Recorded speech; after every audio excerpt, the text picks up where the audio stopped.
tell me what it is that separates, or I'm sorry, that makes your investment a compelling alternative to just trading real estate for real estate. What Okay. what what is it that sets it up to make it be different?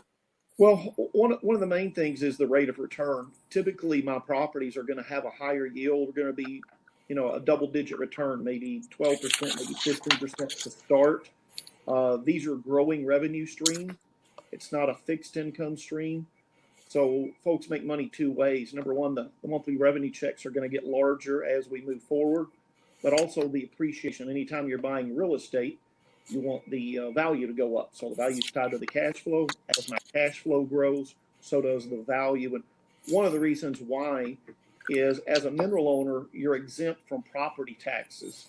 You're also don't have any insurance costs. There's no building under the ground. What we own is subsurface rights, and that's really where the value is. So a lot of these properties in gross revenue may make 20 million, 30, 40, 50 million dollars per month in gross revenue. So as far as safety and security, it's a very large revenue stream. The operating companies are large, publicly traded companies quite often. Some are privately held. So if I were to compare it to a quadplex, I want to go back to your monthly income stream. If I were to buy a quadplex, 3 of my 4 tenants left, and one of them happened to make a fish tank out of the basement, and I've got a lot of repair costs, I can run at a loss on my real estate. How does that compare to yours? My income stream is just going to be able to fluctuate up and down, right? I'm not going to have to feed this with additional capital. No expenses at all, zero. There's no closing costs. There's no origination fee. There's no title fee. The fees are zero. And if somebody wants to exit out, there's no fee to exit out. So zero in, zero out. But okay, so they can sell it. They can get in. They could get out later. 1031 in, 31 out. So I could expand somebody's 45-day window into say 6 months, 12 months, 18 months. But after doing this for 20 years, if I'm returning a 15% yield to a client, typically they're not wanting to jump back into a 5 or 6. They can, right. If they have an apartment or a shopping center or mini stores. So it could be a temporary, or I've got flexibility. They can liquidate a portion of the interest if they wanted to or needed to. They got $1 million in and they need to free up 100,000 or 250,000. They could do that, or the $1 million, whatever. It gives them more flexibility. Do you see your 1031 clients? Because you can buy this without a 1031, right? It can be a cash purchase, or we have some guys buying it as an IRA, a qualified plan purchase. Oh, yeah, sure. So if I'm buying it, though, as a 1031, because that's the subject of our event, I don't have to take all of my money and put it into this. I can do it with a portion of the proceeds and then buy something else, too. It could be boot money. It could be their main source of revenue coming out of the proceeds. So they can, whatever, it kind of what people need. And I can accommodate an odd dollar amount. So sometimes a guy may have $129,000.42, whatever dollar amount left over, not enough to buy a real dime.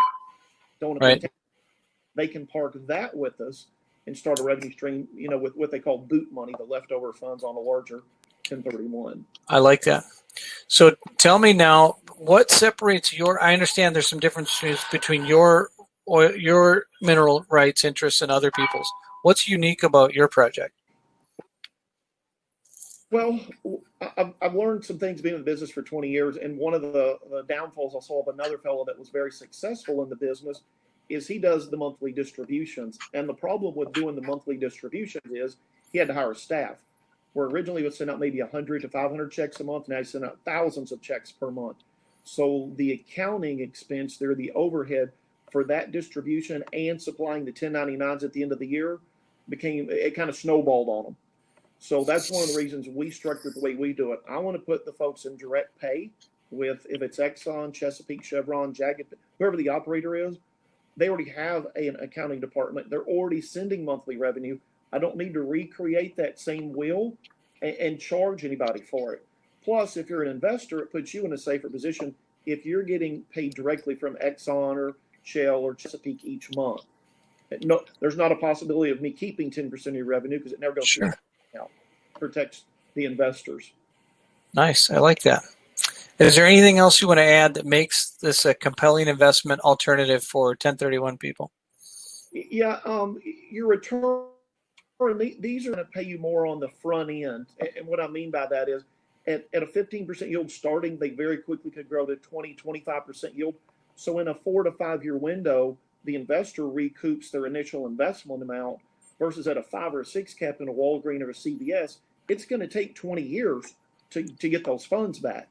Right. Mine is, you're going to be more front end paid. So I've got one property I did up in the Jonah Field in Wyoming.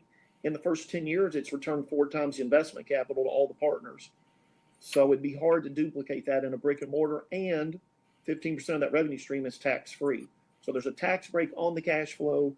All of these properties we are going to be buying with Ranger are going to be growing revenue streams, meaning that new wells are going to be paid and added to the, so the checks and the value will both grow very quickly